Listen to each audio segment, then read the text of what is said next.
Hello students, today we're going to be doing what we call a layout on some sheet metal parts so that you are effectively kind of taking some measurements, marking bin lines and so forth off of some blueprints. So I want you to take a look down here. Here are some of our prints that we're going to use for this toolbox tray that we're making. So we've got the end layout plan. Here's for our handle. This is our handle layout plan. And I'm going to start here with the tray layout plan. So you have these three layout plans, and we got to kind of transfer some of these measurements over onto our piece of sheet metal.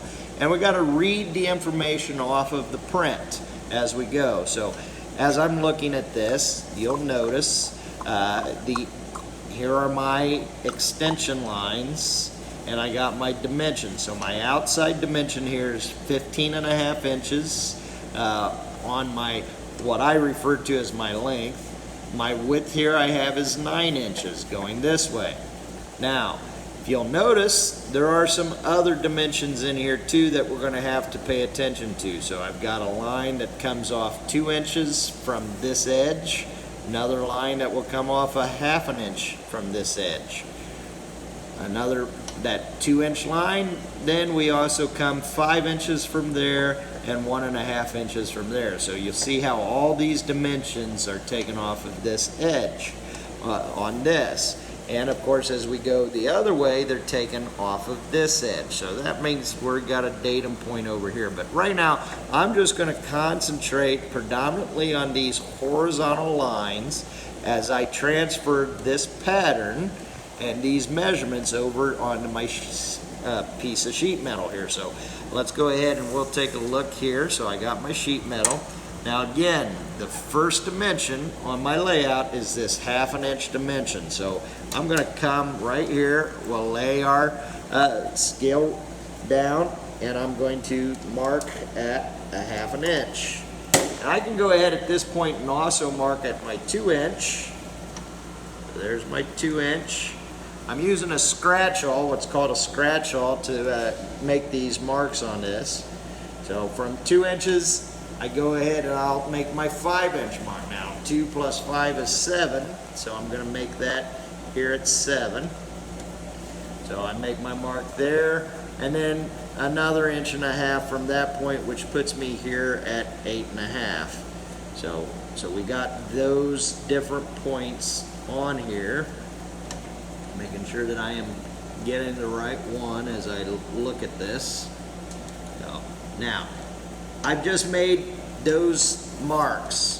I want to come down and I want to make a second set of marks because 2 points make a line, and we'll use those. So I move my scale down, so on my ruler, again I'm going to be at 1/2 inch, make a mark, 2 inches, make a mark, add that 5-inch dimension, which will put me at 7, make my mark there, and then add that next 1.5 inches, which puts me at 8.5 as I go from there. Now, remember I said 2 points make a line, so I'm going to come back now, pay attention to where my marks were, and I'll take my scratch awl and I'll scribe.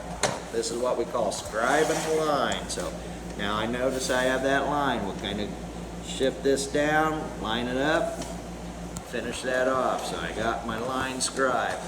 Usually, sometimes when I do this, I like to have a measuring tool that is the full length of what I'm doing. That just makes it a little easier when I scribe my line. Go ahead and take another look here, get my 2-inch line, line that up, start at the top, scribe on down. Bring it up, line that up on my line so I can keep that straight. Scribe. Now, there's my 1/2 inch. Here's my 2-inch line. Again, this is corresponding right there on that print so that I'm looking at. Move back over to my 5-inch dimension here, over on the other side. Sometimes when you're just starting, you have to kind of look out and make sure that you got those lines. If you don't see where your mark is, just go back and remeasure. Not a big deal. So there we're lined up on that. So here's my next one. We'll get this lined up. Scribe my line with my scratch awl. Come back over. Now I've got that last 1/2 inch mark, or at 1.5 from that side. Okay, now we're going to go with that last 1.5 inch mark, so I'm bringing that back up. Make sure that you are finding your marks on here as you marked it. On this one I can't really see that line, so I'm going to come back and just take another 1.5 inch mark just to make sure that I'm good and I got it. Sometimes with the lighting and everything, you might have some difficulties seeing that, so put that in there, scribe right across, move my ruler down. So again, if you got you're best off getting a scale or rule that goes the full length. All right, so now as you're looking at this, you'll notice I now have my 1/2 inch dimension here shown and the line scribe for that. I got my 2 inch dimension and the line scribe for that. I'm going down 5 inches and the line is scribed from that, and another 1.5 inches and the line scribed from that. So that gives me all of my horizontal lines on this particular one. So I'm going to come back in a few minutes. Notice we also have some dimensions going the other way here. So I'm going to come back here and we will scribe these other ones on. Notice this one is 3/4 inch.